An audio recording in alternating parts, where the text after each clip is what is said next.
आज की इस वीडियो में हम दो फ्रेजल वर्ब सीखेंगे और फ्रेजल वर्ब हमें पता है कि बहुत इंपॉर्टेंट पार्ट है लैंग्वेज का। अगर हम सीख लेते हैं तो हमें बहुत अच्छी लैंग्वेज आ सकती है। पहला फ्रेजल वर्ब है लैश आउट, और लैश आउट का मतलब होता है एकदम से बरस पड़ना, बहुत ज़्यादा गुस्सा हो जाना, बरहम हो जाना, किसी के ऊपर इतनी शदीद लफ्ज़ी यानी ज़बानी या मार पीट से हमला करना कि बस समझ लें कोड़े बरसाना, गुस्से के कोड़े बरसाना, बरहम हो जाना, बरस पड़ना। जब उर्दू में ऐसे वर्ड आए तो उसके लिए हम यूज़ करते हैं इंग्लिश में लैश आउट। और अगर आप पास्ट में बनाएंगे तो लैश्ड आउट होगा, अगर प्रेजेंट सिंपल में थर्ड पर्सन सिंगुलर के साथ बनाएंगे तो लैशेस आउट होगा। ठीक है, फ्यूचर में हो तो विल लैश आउट हो जाएगा। For example, she lashed out at me, वो मुझ पर बरस पड़ी, बरहम हो गई, when I didn't go with her, जब मैं उसके साथ नहीं गया। She lashed out at me, वो एकदम से बरस पड़ी, एकदम से शदीद गुस्सा हो गई, उसने लफ्ज़ी गोलाबारी कर दी।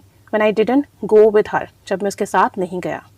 एक और सेंटेंस देखें, My boss lashed out at me, मेरे बॉस मुझ पर एकदम से बरस पड़े, एकदम से शदीद गुस्सा हुए, When I couldn't complete work on time, जब मैं काम वक्त पर ख़त्म नहीं कर सका। My boss lashed out at me when I couldn't complete work on time।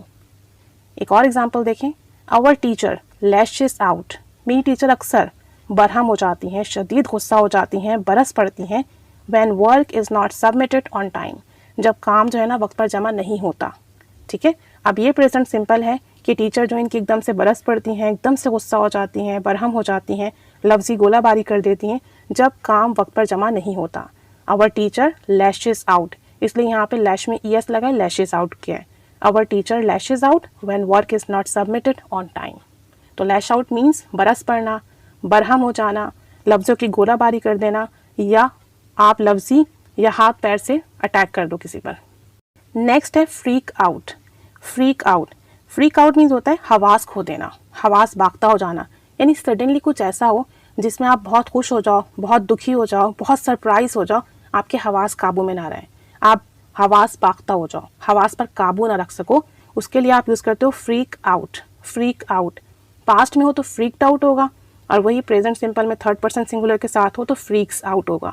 For example, he freaked out, वो एकदम से हवास खो बैठा, when he heard he had got the job, जब उसको पता चला कि यार उसकी जॉब हो चुकी थी।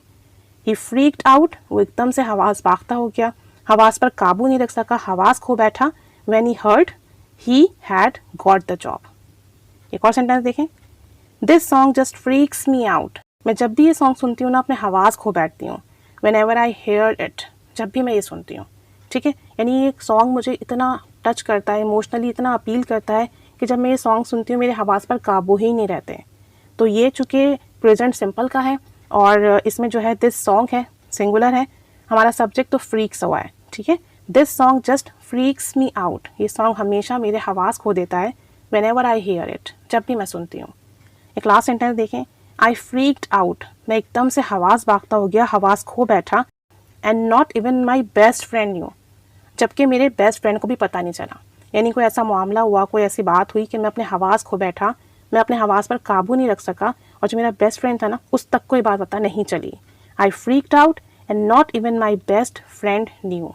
तो फ्रीक आउट मीन्स हवास खो देना, हवास पे काबू ना रख पाना किसी भी इमोशन की वजह से, चाहे गुस्से की वजह से, खुशी की वजह से, गम की वजह से, सरप्राइज होने की वजह से। और लैश आउट मीन्स एकदम से बरहम हो जाना, गुस्सा हो जाना, बरस पड़ना, लफ्ज़ी गोलाबारी कर देना। अब इन दोनों फ्रेजल वर्ब्स को आप अपनी कॉन्वर्सेशन में यूज़ कीजिए, सेंटेंसेस बनाइए। Keep staying with us, thanks for watching.